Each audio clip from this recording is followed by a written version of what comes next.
Hi guys, my name is Jacob and welcome to the Jacob Heaton Show. Today is my very first video, so excuse me if it's not perfect, but today we have something really interesting and important to discuss. So I used to be a really big fan of the show Rising here on YouTube back when Crystal and Sagar hosted it. And ever since they left to do their own thing at Breaking Points, I stopped watching it, sometimes pretty much at all. I didn't like a lot of the new hosts that they were trying out, and it just wasn't the same. But recently they've been bringing on Kim Iversen, who's also here on YouTube, and I like her a lot. I agree with her politically almost 100%, and I always enjoy hearing what she has to say. And she started off as a guest a couple times, and then a guest host, and now it seems like she's on there probably permanently, it seems like, along with Ryan Grimm from The Intercept and Alyssa Farah, who used to work under the Trump administration.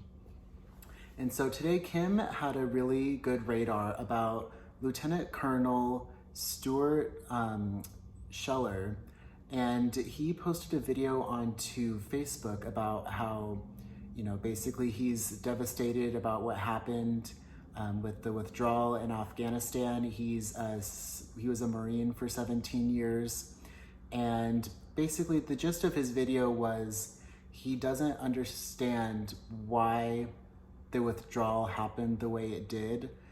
He said that he supported getting out of Afghanistan, but he thinks that there needs to be accountability for how and why this withdrawal was botched so poorly, which I totally understand. I think that almost everyone in America feels that way.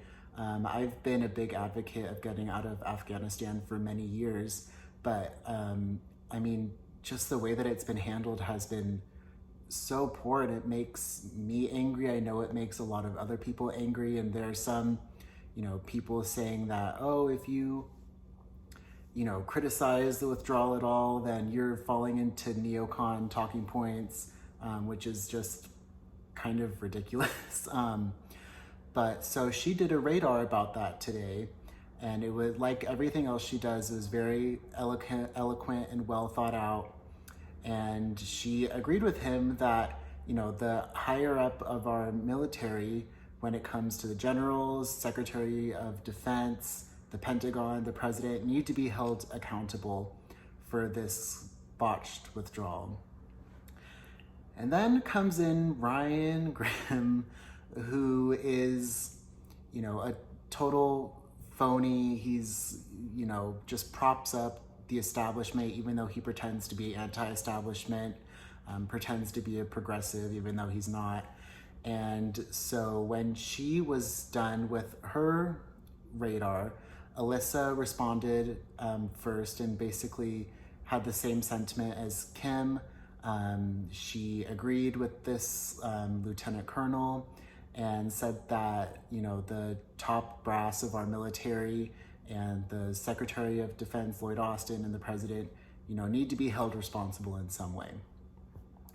And then Ryan Grimm basically says that this guy should not have done the video calling out his bosses while in uniform, and that this could lead down to a very dangerous path where basically military members start revolting against their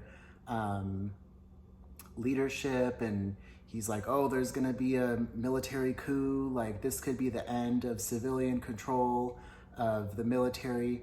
When, Kim and Alyssa pointed this out, that Lloyd Austin, much like Mattis under Trump, had to be given a waiver to be even allowed to have this position because he wasn't out of the military long enough to have this position. Normally, you would have to be out of the military for 7 years before you're considered a civilian and up for the Secretary of Defense position.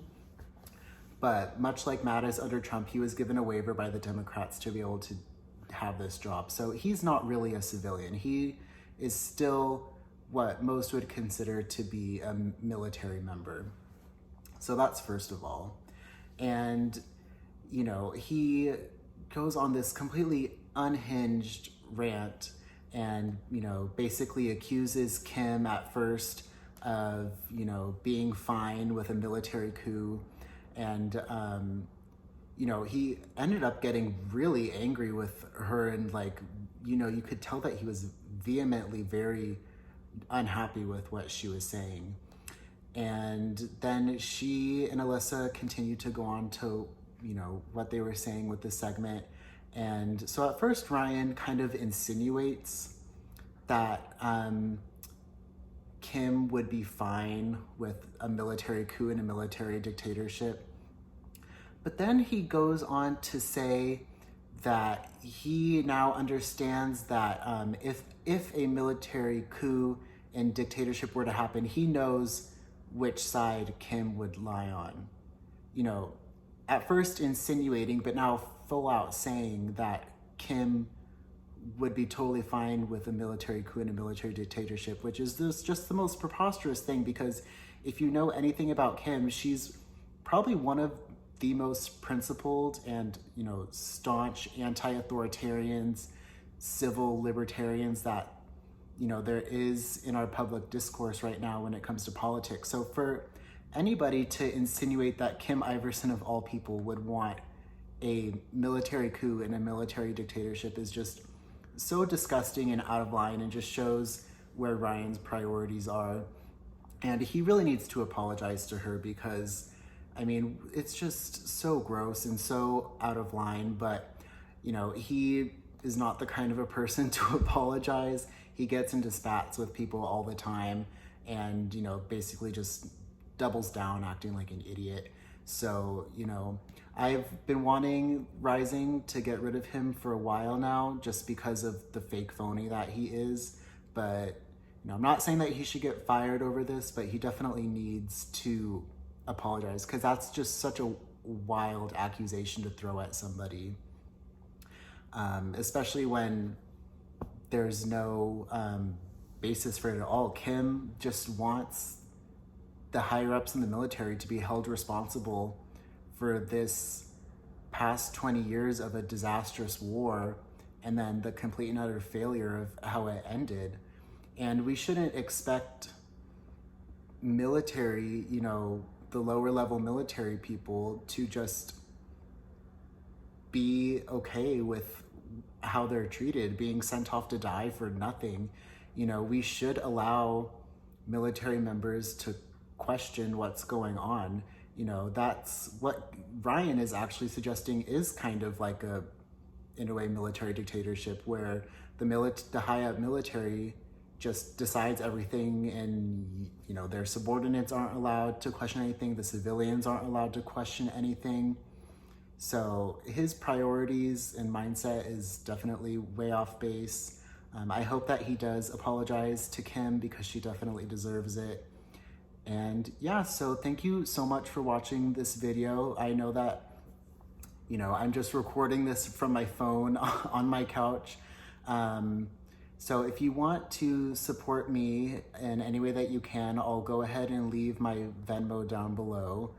Maybe if my channel starts gaining traction, then I'll set up a Patreon or something like that. But it would be cool to do this more and to be able to grow my channel, and to be able to actually buy, you know, a real camera and a real stand, not stacks of books to put my phone on, and a microphone and stuff like that. But thank you so much for watching, and I hope you stick around and see what else I have to bring to the table.